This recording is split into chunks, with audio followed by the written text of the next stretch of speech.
Well, good morning, everyone, to Caritas Healing Connection meeting for November.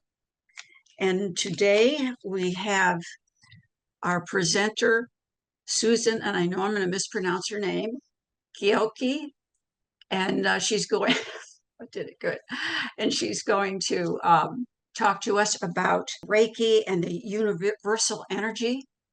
And we also have Joy Bell, who is from, that I imported from Northern Virginia to be our person that leads us in meditation and closes the meeting at the end. So we'll start. Joy, by the way, is our, like I said, she's the chair of the ANOVA Holistic Care Council. And she has a certain charm with her pacing and her voice when she starts with her meditations. And it's just a softness, or I don't know what it is.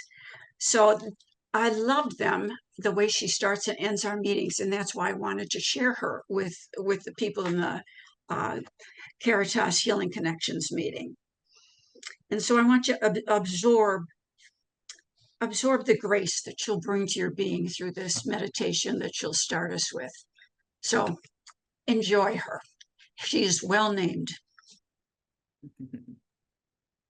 Joy is actually my middle name. My mom had that picked out before she even had my first name picked out. And when I was in nursing school, I decided Joy's a lot easier to say.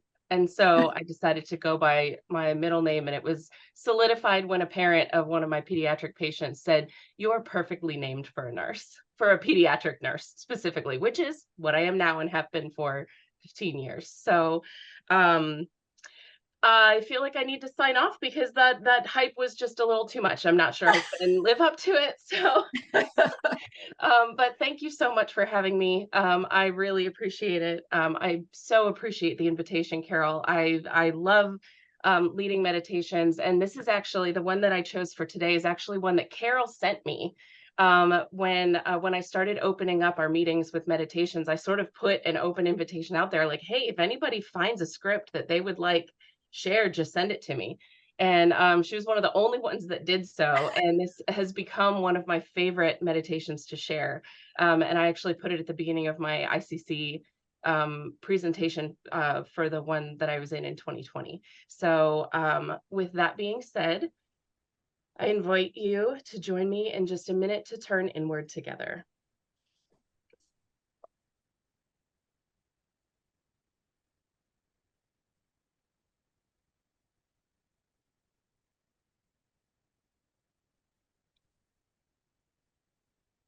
I invite you all to take a few minutes to turn to yourself. I invite you to put down your phone, close the door to your office, and find a comfortable spot in your chair to take a few minutes. Lay your hands in your lap, palms up.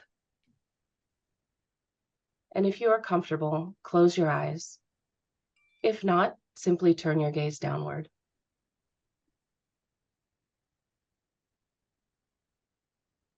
Next, tune into your breathing. Notice the immediate calm as you focus on the renewal and relaxation that comes with each breath.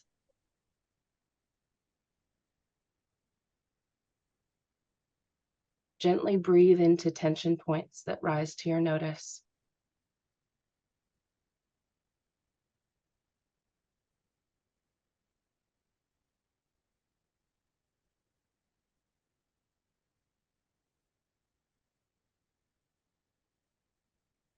Now become aware of the air at your fingertips, between your fingers, and on the palm of your hand. Experience the fullness, strength, and maturity of your hands.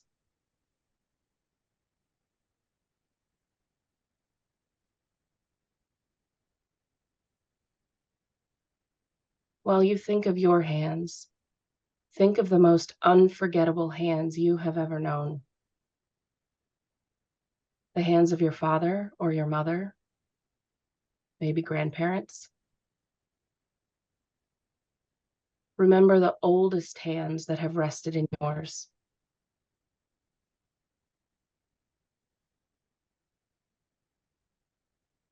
Think of the hands of a newborn child, of the incredible perfection, delicacy of the hands of a child. And once upon a time, your hands were the same size.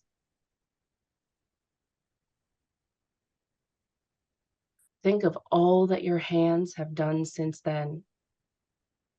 Almost all that you have learned is through your hands, from turning yourself over, crawling and creeping, walking and balancing yourself,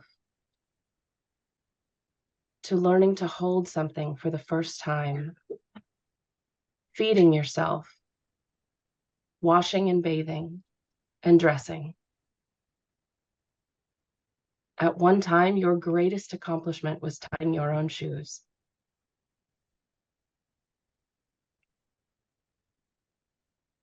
Through all the learning your hands have done, think of how many activities they have mastered and the things they have made.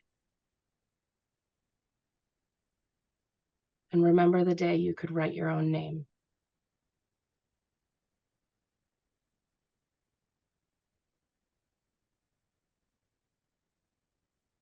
Our hands were not just made for themselves, but for others. How often have they been given in help to another?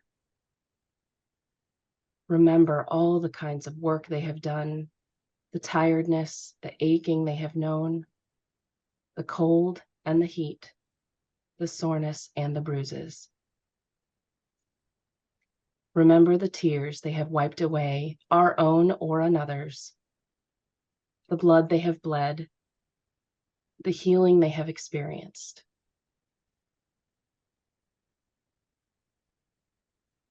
How much hurt, anger, and even violence have they expressed, and how much gentleness, tenderness, and love have they given?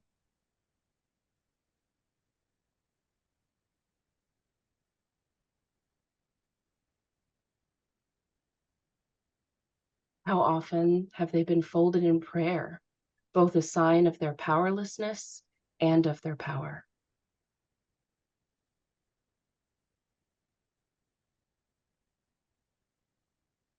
There is a mystery which we discover in the hand of a woman or a man that we love. There are the hands of a doctor, a nurse, an artist, a conductor, hands which you can never forget.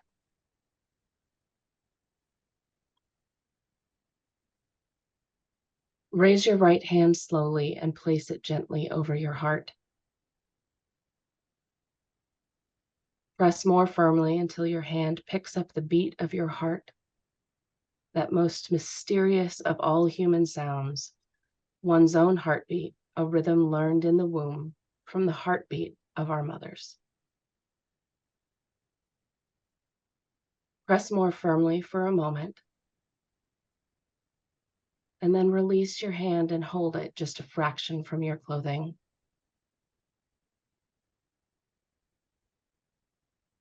Experience warmth between your hand and your heart. Now lower your hand to your lap very carefully as if you were carrying your heart. For your hand does carry your heart. When you extend your hand to another, it's not just bone and skin, it is your heart. A handshake is the real heart transplant.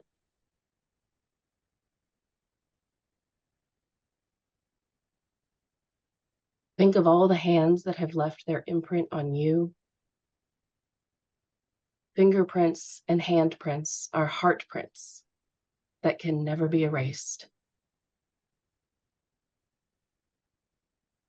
Think of all the places that carry your handprints and all the people who bear your heart print. They are indelible and will last forever.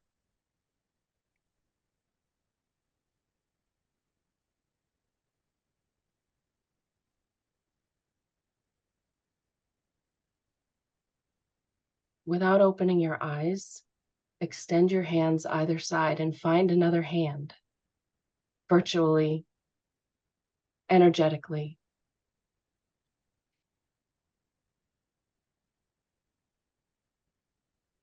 Don't simply hold it, but explore it together and sense the history and mystery of this hand.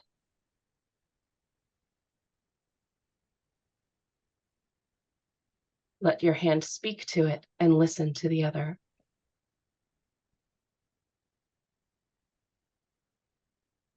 Try to express your gratitude for this hand stretched out to you across time and distance, and bring your hand back again to your lap.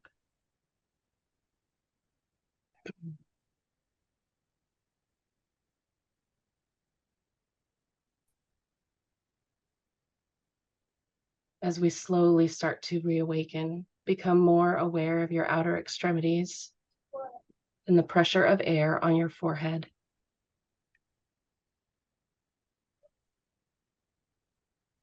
Wiggle your fingers, wiggle your toes. Shrug your shoulders and roll your neck if you need to.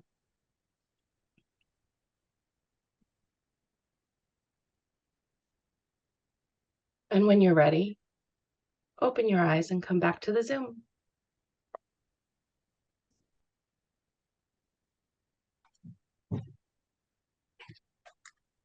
Thank you, thank you, thank you. And you made that meditation I sent you your own. You modified it. It's great. Beautifully done. All right. Now we're going to get into this presentation of the day. And I want to tell you a little bit about Susan. She has quite a background. And what always intrigues me about people that have gotten into spiritual or energy healing is how did they get there? Because Susan started off as an illustrator. She has a bachelor in fine arts. That's where she started. But somehow she got into illustrating for Tibetan lamas. And she illustrated human energy phenomena for them to use in their teachings and in a book. Then she went into Barbara Brennan's healing science training and education. So she was one of the, one of her students, and she's one of the first people to perform soul and life force retrieval ritual in this Bon lineage, which is also a religion that has similarities to Tibetan Buddhism. So she's gotten into all these different areas. It'd be fascinating to have her back and tell us about these other areas that she could give us knowledge about. And she's been a guest teacher, hospitals, trainings, many, many places. She was even in a pilot study for Reiki at a healing center in Colorado. And she has her private practice in Boulder, Colorado now, and she teaches internationally. So I think we're real lucky to have Susan here today, and I'm so glad she met Jean Watson and Julie because they brought her to us. So she's our gift from them. Okay, Susan, I'll turn it over to you and give us your knowledge and your passion for this energy work. Yeah, thank you so much. And thank you, Joy. That was really beautiful. So I'm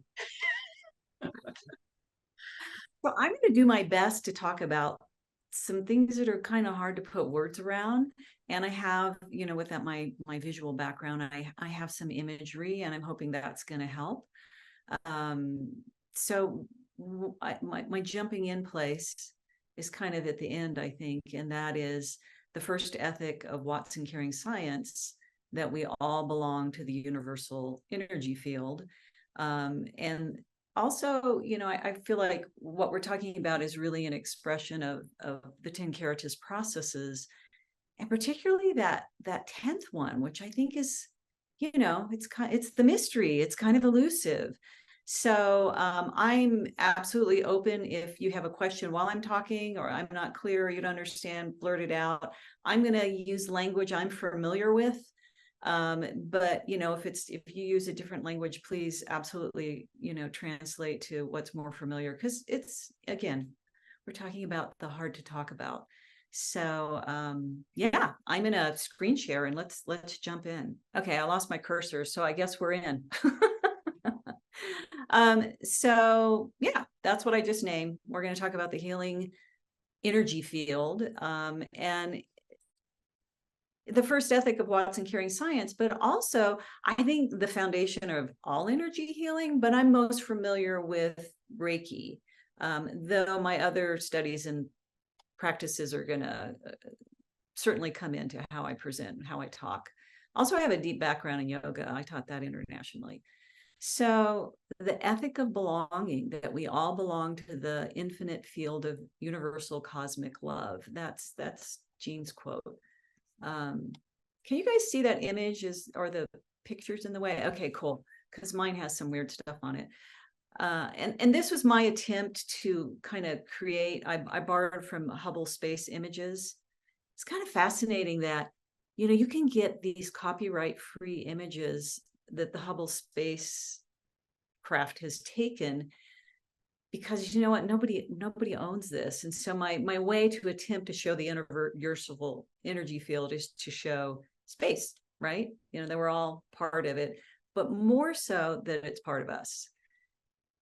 So Reiki kind of literally means, there's a lot of different definitions. The ones that are more directly translated from Japanese, I think, are very poetic.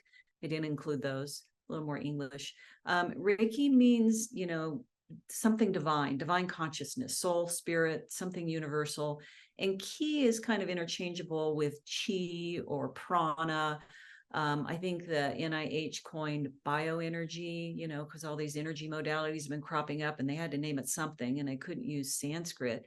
In Tibetan, they call it lung, but we're talking about energy, right? Whatever it is that animates us. So the way that we connect to the energy field is through our energy anatomy. And so this is an attempt to kind of show it all in a nutshell. So it's not as complicated as physical. There's not as many parts, right? Our energy anatomy basically includes energy channels, depending on what source you look at, between 40,000 and maybe 400,000. Different sources name different quantities of channels, but they're all pretty much in agreement that there are 3 main energy channels. So that's what you see. And then most people have heard of the chakras, particularly if you're into energy work. So there are chakras, secondary chakras. Most systems like 7 major ones, and they are along the midline of the body. So the channels aren't something that's going to show up, say, in surgery or in a dissection lab. They're just pathways, and we tend to have similar ways and pathways for energy running. And then the chakras are a little bit more about connecting us to our environment. So they're an exchange of energy. So energy goes out, energy comes in, they spin. Chakra is Sanskrit for wheel.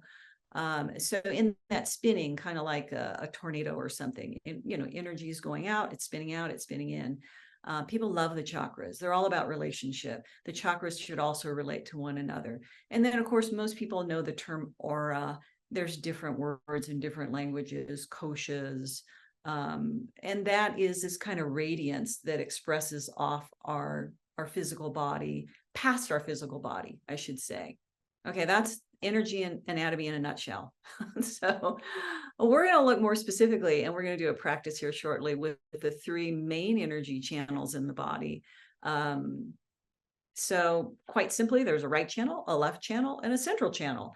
It looks kind of superimposed, but you're supposed to imagine that they're actually deep in the body, right? And the chakras always look that way too, like they're pasted on the front of the body. They actually are very connected deeply in our core.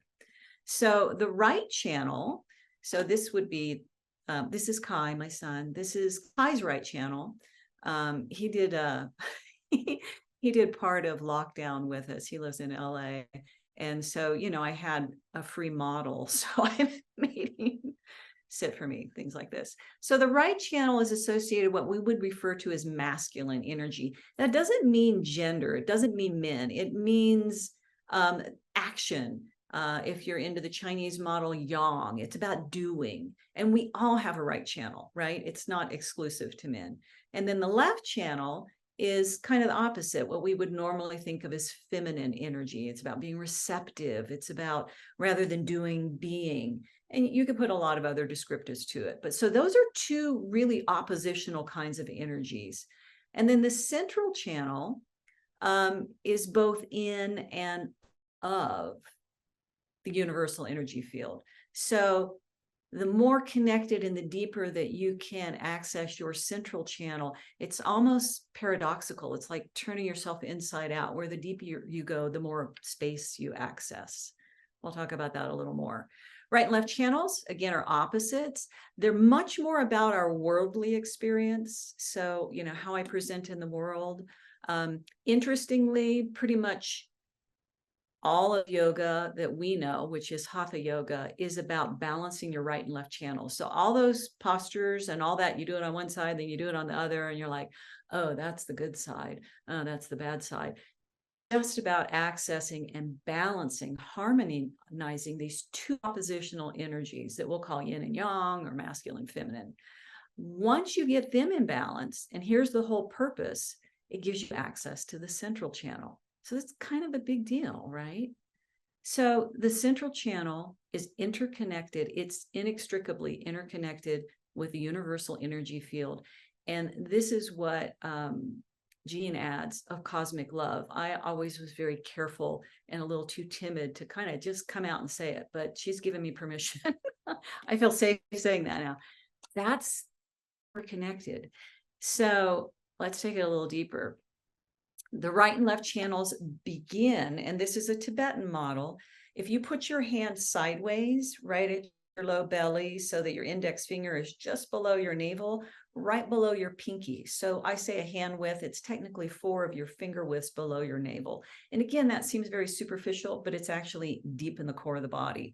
So right and left channels originate there, and they move up in some manner. Usually they're depicted as parallel and through the head, and then they arc forward and they culminate at the right and left nostrils. So this side view might be a little more helpful. They actually kind of back, maybe it's not quite as that hard of an arc as I illustrated, but they arc back and underneath the cranium. So if you know a smidge about brain anatomy, you know, we're kind of covering the whole neocortex, right? Moving back through the cerebellum and then the occipitals, and then again into each nostril. The central channel begins at that same place, a hand width below your navel. So they're all connected down there, right? Right and left and central. And then it moves straight upward. This is roughly along the front line of your spine. And then it connects seamlessly, I'll say, ideally, to what we know as the crown chakra. So that opening, that connection at the top of the head to whatever it is that we consider sacred or divine, right? So I'm not going to go into the chakras much, but because they're so well known, I want to be clear, and this is not often something that I think people realize. The chakras are connected to the central channel. So when you access the central channel, you're accessing the core of all the chakras. And so the central channel is going to influence from the inside, right? The different energetic domains of all the 7 major chakras. I mean, at the bottom, you can kind of see where I have it red. That's supposed to be the root chakra. At least in the Tibetan lexicon of energy anatomy, they're really clear to go, no, the central channel stops. And then the first chakra begins. Whereas with the crown chakra, they're like, no, it's one whole clear flowing pathways. And then repeating, the crown chakra connects us to that, which I'm even, you know, kind of at a loss of how to name. The infinite field of cosmic love, that which is divine, you know, whatever your religious preference is, you know, you can name it in that comfort zone of, you know, God or spirit, or, you know, that's how we connect to it. And it's again, I don't even know how to describe it. It's like seamlessly connected to our central channel. So the practice we're going to do is called 9 purification breathing. This is from Tibetan. They call it yogas, but it doesn't kind of look like most of what we know as yoga. It's very much kind of sitting on a meditation cushion or in a chair, but you're directing energy, right? And you're directing energy through these 3 main energy channels. So these are kind of light sketches to tell you. 9 purification breathing consists of 9 full breaths, right? So I'll break it down for you, and I'll show you what we're going to do. It's reasonably simple. Some breath practices are kind of complicated, but I think important to know that first, when we alternate nostril breathe, like if you've ever done practices where you close one nostril, that is a direct access to the channel that the open nostril is on, right? And so that's why those practices exist. So the first round of 3 breaths, we're going to be clearing our right channel. And what we do is we start with our right hand, and we just take it to the easiest side it is, which is the right nostril, and we close it, and we inhale solely through the left nostril. And we direct that energy upward, right? Arcing back through the head, dropping down to the body, all the way down to where that junction is in the low belly. And then we pause. And for the exhale, we switch our hand, we close the other nostril, and we exhale, and we let any debris go out. And we'll walk through this. You guys are certainly welcome to fiddle with it while we're going. And then we repeat it 2 more times. So that's the first round of 3 breaths, clearing the right channel, the action, yang, masculine energy. And then we start with the left hand. We reach up with our left hand, we close the nearest nostril, we inhale through the open one, and we direct that energy up through the head, all the way down through the body into the belly. And then at the end of the inhale, we switch the hand and we exhale energy debris out of the left nostril, clearing the left nostril. And then, so that's the 3rd round of 3 breaths. And then the 4th round, or second round of 3 breaths. And then the 3rd round of 3 breaths, we're clearing the central channel. And this one, we just rest with our hands in our lap, but we're visualizing and directing energy. As we inhale both nostrils, it moves up through both channels simultaneously, down through the body, joins at that place in the low belly, that busy little junction. And for the exhale, we're going to direct the energy up and out the central channel. So right out of the crown chakra, Now, the debris, I kind of exaggerated, a little artist license there. This kind of looks like a factory smokestack in some industrial city. But when I was learning this stuff, I kind of felt that's where I was. I'm like, oh yeah, there's a lot of buildup in there. So let's see, from here, posture. Posture matters. So this is typically called 5-pointed meditation posture. A lot of times when people talk about sitting and doing breath work or any kind of sitting practice, they'll say, sit with your spine straight, which must be like, to medical people, kind of unnerving, because we all know our spine isn't straight. It has all these lovely curves in it. What we want straight is our central channel, and we want it perpendicular to the earth, right? In traditional Chinese medicine, they talk about how our energy systems are vertical, which is why we're different from many other sentient beings. And in that, we connect heaven and earth. So we want this vertical connection, your central channel, very upright. Heart open, again, is kind of vague. Sometimes people say shoulders back. I think that's vague. We want this expression, this spaciousness across the upper chest. I like to actually use awareness in the back body, because that's really where it comes from. Imagine your 2 shoulder blades like hands, gently pressing into your back and lifting and supporting. And very naturally, you'll take the heads of the arm bones back, and the heart will open in the front. Chin pulled back, again, kind of vague. Most of us, and I think it's worse now that we're always on computers, we take our heads forward. Like, have you ever noticed when you're on the computer, it's like you're trying to plaster your 3rd eye chakra on the screen because you're trying to, get into what you're doing. So for most of us to get in alignment on that central axis, we need to pull our chin back into our body a little bit.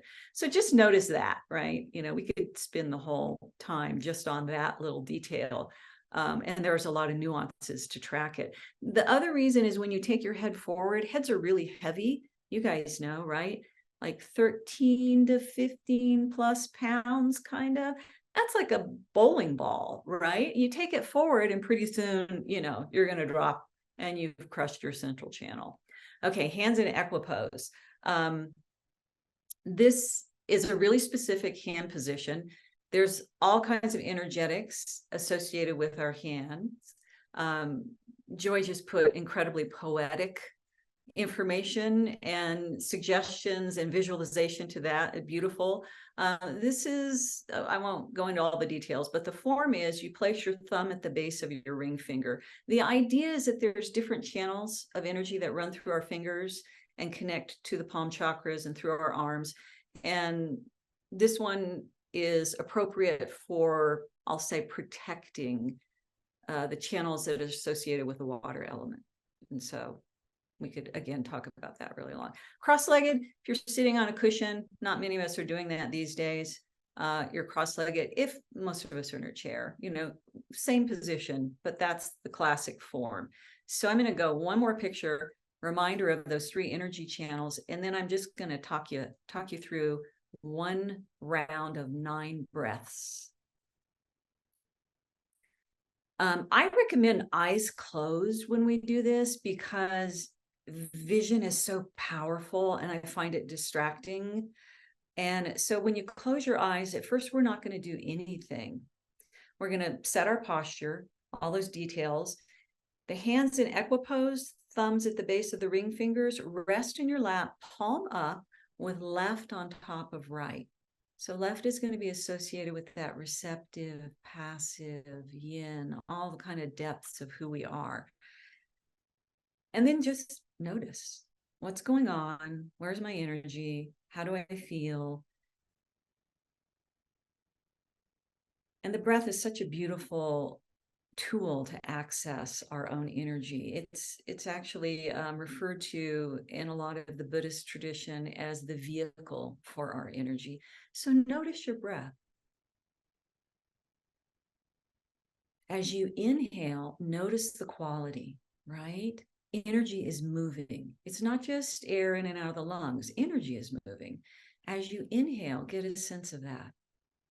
And then as you exhale, notice that as well. It's different, right? They're opposites. Energy is moving as I exhale. As you inhale, there's a sense of energy rising. And as you exhale, it descends. So just notice that for a few rounds of breath. Inhale, the energy rises, starts to feel expansive. You might even sense how it moves past your body into the aura.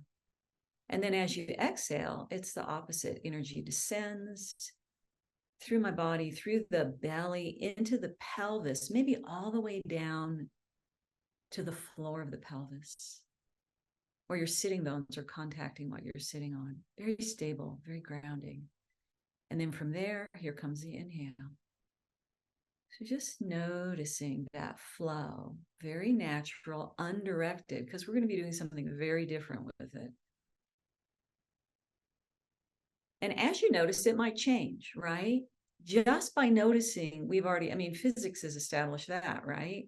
Way back in the day when they're like, oh, who's ever doing the experiment is changing the outcome, right? So just by noticing, we're changing our energy as it moves with the breath. And then visualize these 3 main energy channels in the body. And they're up on the screen if you need to peek at them, but feel them if you can, deep in the core of your body. 3 main energy channels. And then we're going to start with our right hand. We're going to use the ring finger. We're going to close the right nostril and inhale through that left channel all the way up through the head, down through the neck, the chest, the belly, all the way down to the low belly. And then switch the hand, close left nostril, exhale, bringing the energy up through the right channel and clearing it. And again, switch the hand, inhale left nostril, all the way down to the belly. And when you're ready to exhale, switch the hand, and from the low belly, direct the energy up and out. And then one more time, closing right nostril, inhale left, inviting in this pure universal life force energy. And then switch the hand, exhale, let go any debris of the right channel. When you finish, let your hand rest back in your lap, left on top of right, and just be with it. Be with the sensation. If you practice this on your own, you might wait a few breaths as long as the sensation is fresh for you. Again, visualize the three main energy channels. This time we're going to be clearing the left channel. Second round of 3 breaths. Start with the left hand, using the ring finger, close the left nostril, inhale right up through the head, downward through the neck, chest, belly, into the pelvis, and then switch the hand from the low belly, exhale, moving energy up through that left channel and out, letting go. Switch the hand, inhale again. Down to the low belly, and then changing, close the right nostril, exhale left. And one more time, close left, inhale right, pure energy, inhaling down into the belly, and then switch the hand, and from the low belly, the energy moves upward as you exhale through the head, out the nostril. Let the hand rest in your lap, left on top of right. Thumbs are still at the base of the ring fingers, both palms facing up in that receptive gesture. You stay with it for a few breaths, or as long as the sensation is fresh for you.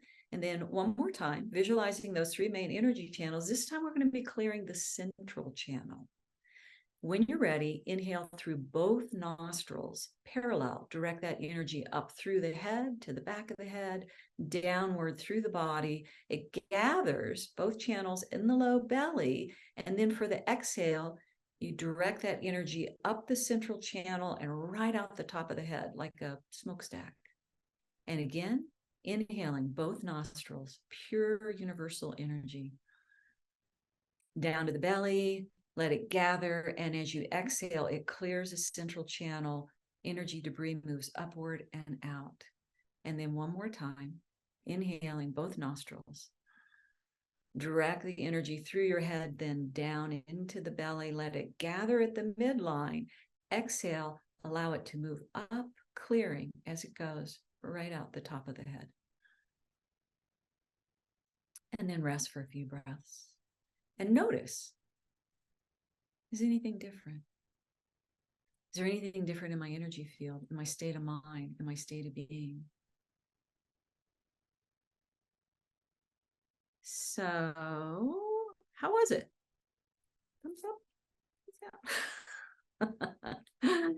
This is a forerunner practice for almost any kind of meditation, any kind of meditative ritual practice.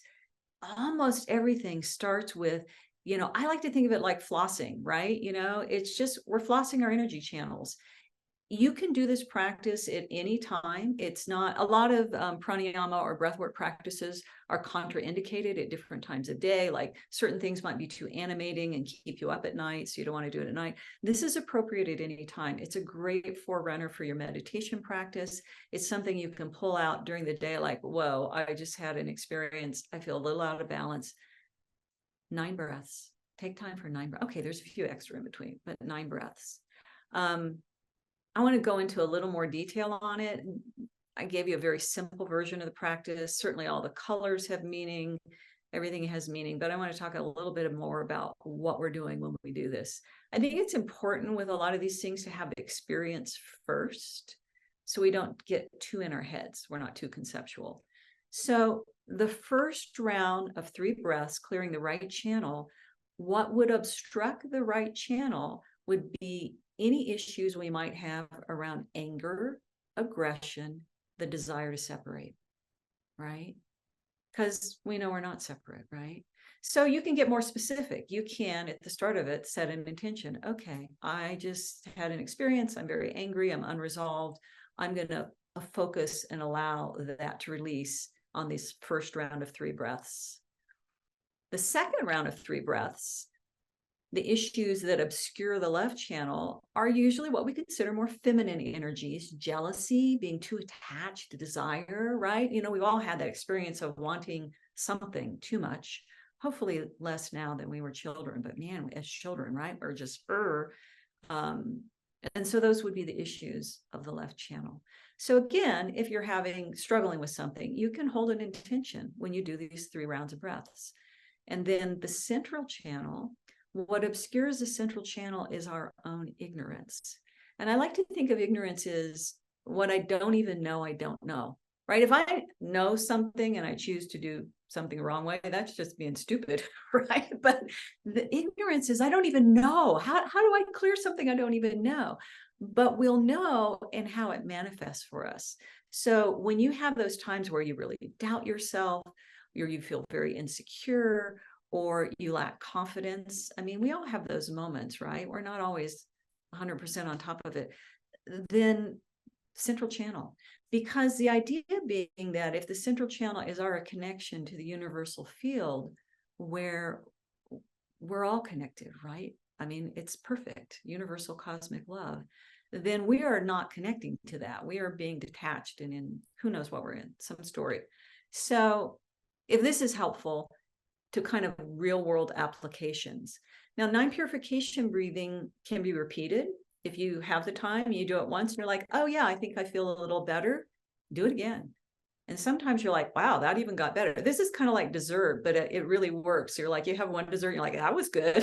I think I need 2, right? And it's, I mean, really, of course, we know that won't work. We won't feel so good, but you actually will feel better if you have the time to repeat this multiple times. You'll feel yourself shift. You've gotten a lot of comments here. If you want to hear them now or later, whatever is appropriate, because I'm so busy trying to keep track of my arrow buttons, I didn't make comments.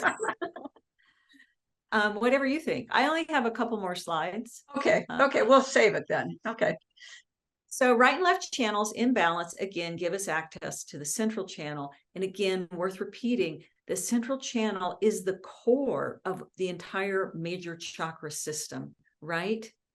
So for most of us, we want to channel that energy in. We want to drop it down to our heart chakra. And hands, beautiful hands that Joy described, are our heart chakra. That's how we express our heart chakra. I mean, you can tell they're in the right latitude, right? And then I'm going to try to talk about what the central channel gives us access to. Thank you, Hubble Pictures. Here's the best I can do. Central channel is interconnected with the infinite field of universal cosmic love, worth repeating. In that field, unitary phenomenon happens. So again, this is directly from Jean's work, transpersonal, transcendent, energy expression, energy events, unity, consciousness, intentionality. Intentionality is an amazing thing. There have been enough studies, we know it works. I think the issue is more that how many of us can hold an intention longer than half a second, right? So with these kinds of practices, getting more clarity in your own energy body, you can hold intention, right? It provides us deeper connection to spirit, with the universe, beyond our ego constructs, where we can access wisdom, knowing, and I like to put truth with a capital T. I think we all have little truths, right? You know, and all day long, I have little truths. Right now, I'm hungry or tired or irritated or something. But these are universal truths. I call those capital T truths. And when you connect with that, you know, I mean, you've all had that experience, right? Where you have this, I'll call it divine knowing, where you hear something or you come across something, or it pops into your awareness and you're like, it's this. And that can be in your work, in the medical field, where you're like, this person needs this, or this is what's happening. So we have better access to that kind of energy and information. It also gives us access to healing and wholeness. Thank you, Hubble Space Pictures. Infinite life force infinite life force energy of universal love is the greatest source from all of all healing. That's a direct quote from Jean. So my specific bias towards Reiki, I've done a lot of different energy healing forms, is that in Reiki, there's an attunement that appears to, I can't tell you exactly how it works, but it appears to enhance our connection and our ability to be a conduit for universal life force energy. I mean, that seems to be what happens over and over consistently in Reiki trainings and Reiki sessions. And again, a quote from Jean: Reiki attunes us to the infinite life force energy of universal love, the greatest source of all healing. What do I have next? Oh, my website. You won't look at that. Let's leave it on that. This is like how we all do Reiki, right? In the backyard. This was our solution to lockdown when I had a Reiki Master training going, and we couldn't really meet inside. So when the weather was nice, we did work in the backyard. So yeah. So, okay, I know we have a little bit more time left, open for comments, questions, anything, and then I'll give you my info. Oh, should I stop screen share? No, I think it's fine if you'd like to keep that up. Okay, cool. But I know Debbie had something, and Joy had, put comment. I don't have a cursor. It doesn't appear. Let me see if I do. I do. I just can't see myself on mute. Can you hear me? Yes. Carol? Hi. Yes. If you don't mind. This was such a wonderful session and really hit home with me, because I forget these very important steps that we can implement in our daily practice. I haven't been to, I told you earlier, I was a pranic healer.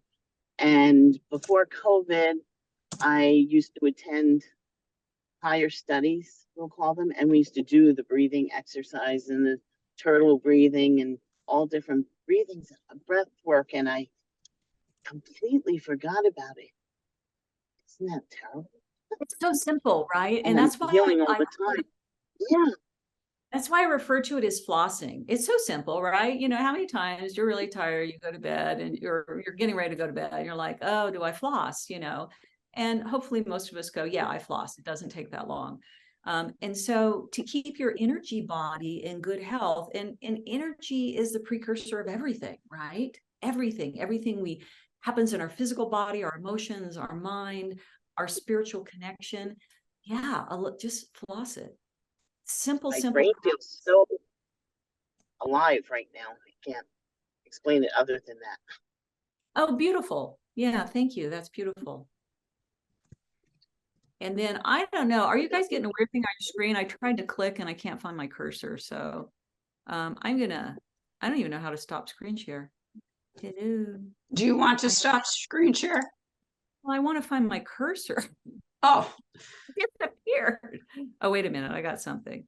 Anyway, any questions, comments, anything that there's a link. Thank you. I did a YouTube video back during lockdown. Boy, had time to make videos and things that goes through with a little more detail about this specific practice, 9 purification breathing. And yeah, kind of guides you through it and gives you a little more detail. So it's got a lot of weird numbers. You can search how to open energy channels, and I think it'll show up. And there's some other videos on my website and my YouTube channel that are helpful if you're into this kind of thing.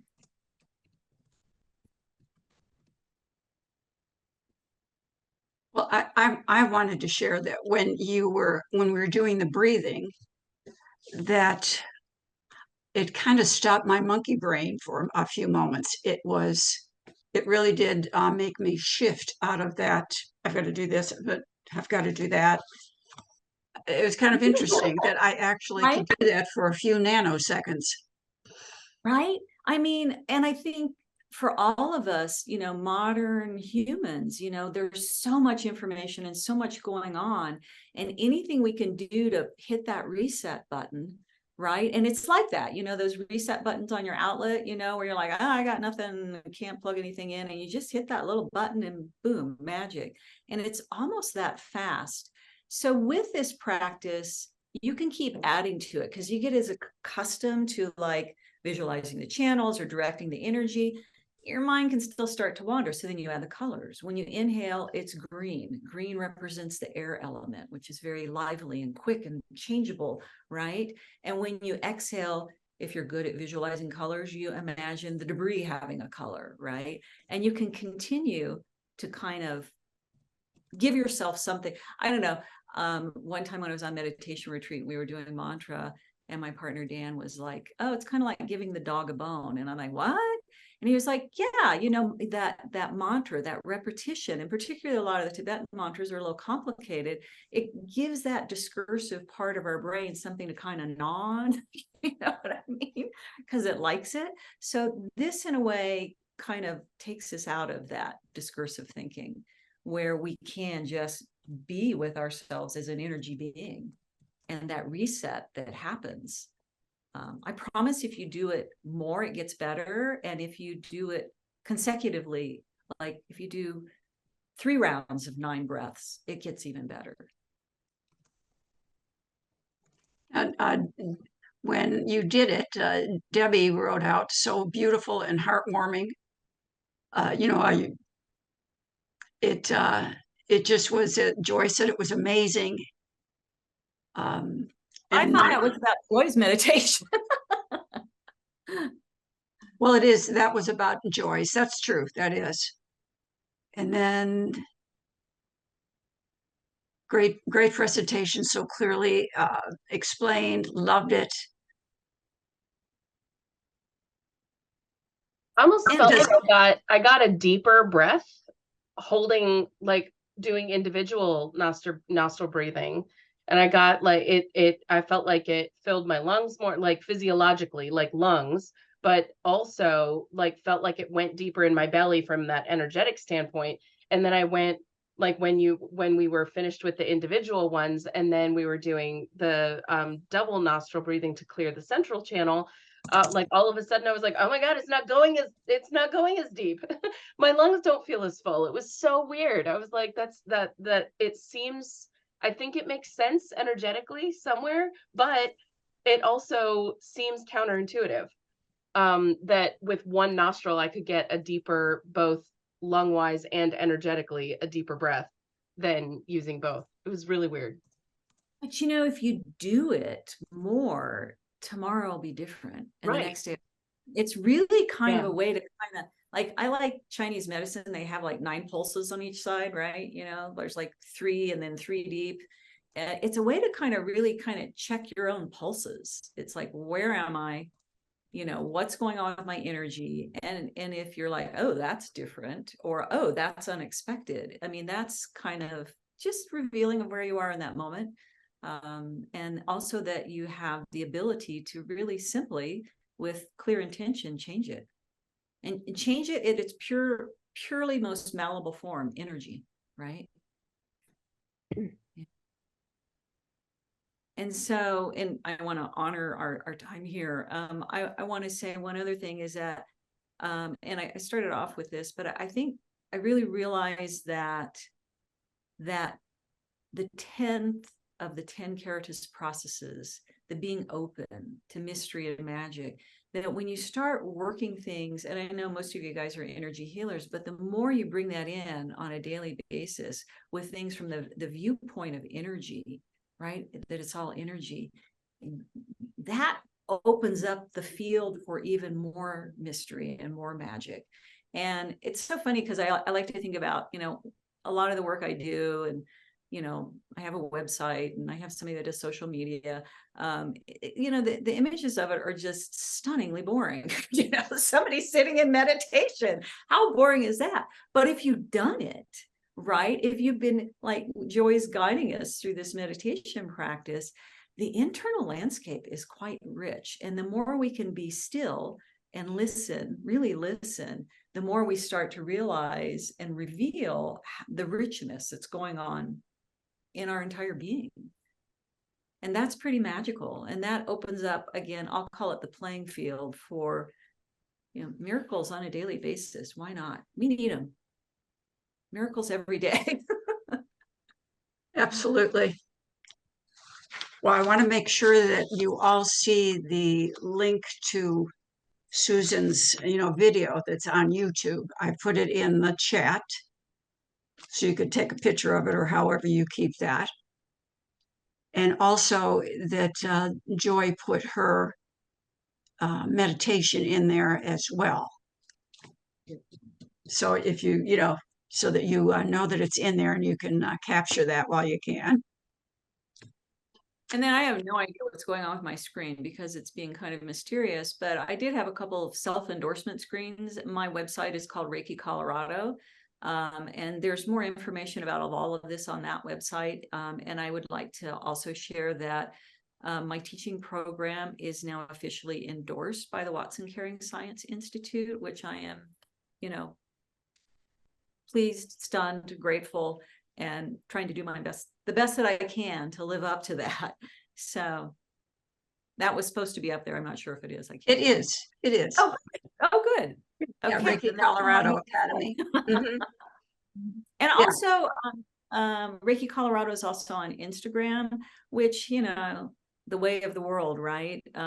There is a lot of cool things that get put up on that. And I'll say they're cool because I don't do them. I have somebody that's the right age that is dialed into social media that does all that stuff. She's one of my Reiki Master students right now. So, but she puts up, really great information about energy and the energy body and Reiki and energy healing. And so, yeah, check that out. Well, Susan, this was a different perspective of energy healing that I have seen in this, group here. It was fascinating. I would have liked to have more time to question you how you got to Tibet and how you, developed into this energy healer that you are today.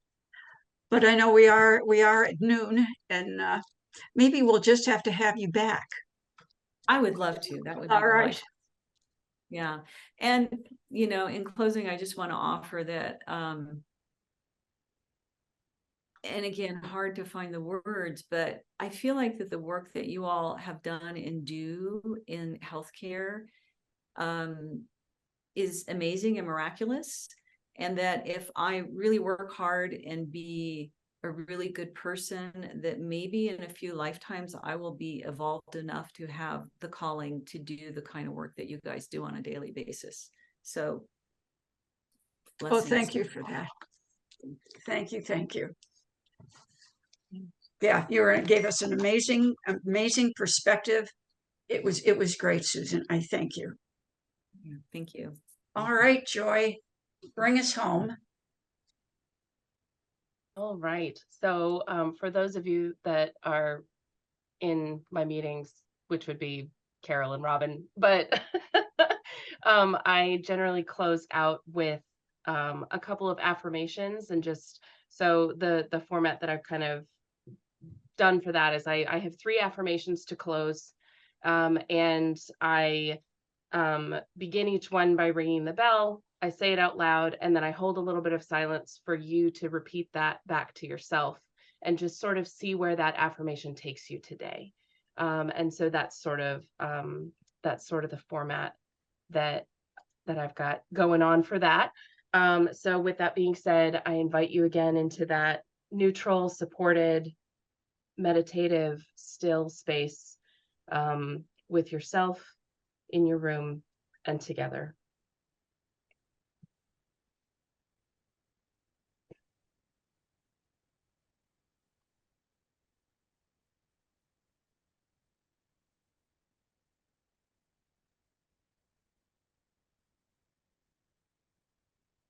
Even if my life is not in full bloom, I am exactly where I'm supposed to be.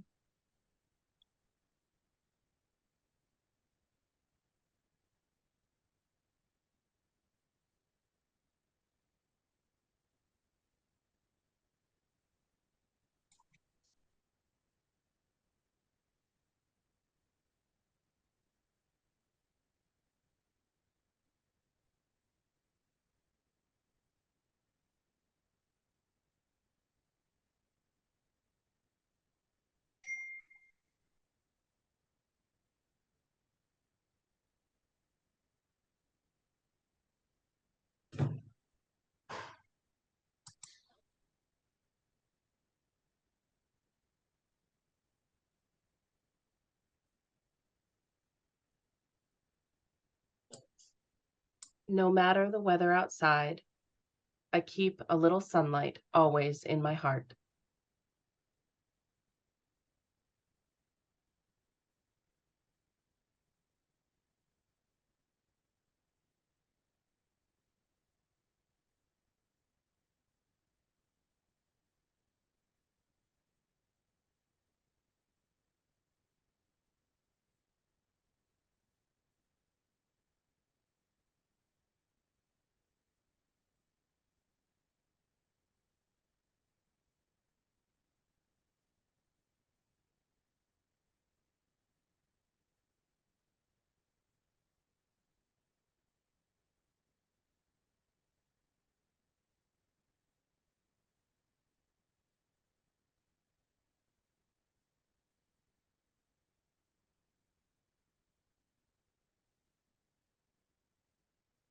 I am free to choose the palette of my emotional sky.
Thank you so much, everybody, for sharing this time.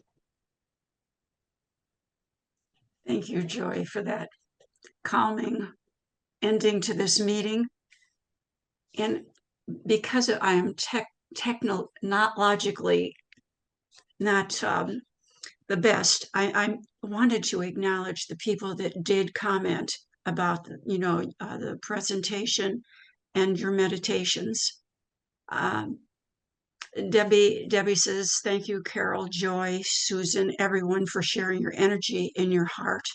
Absolutely wonderful. Thank you. I look forward to exploring your website, learning more. Thank you, Susan.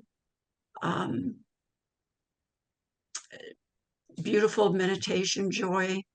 That was from Robin. Noreen says, being still and allowing the flow of healing through deep breaths is key. She loved it. This was, Debbie also wrote, this is so clearing and refreshing. I'm a little congested from allergies this morning and feel clearer after the cleansing breaths. Thank you. Monica says this session was wonderful. Thank you so much. Robin says, thank you. Marilyn says, great presentation and so clearly explained. Absolutely loved it. So I just wanted to acknowledge that we all shared this together and we all had a reaction and an impact from, Joy and from Susan. It was just an awesome presentation. I thank you. And we'll see you next month in December. Have a good day.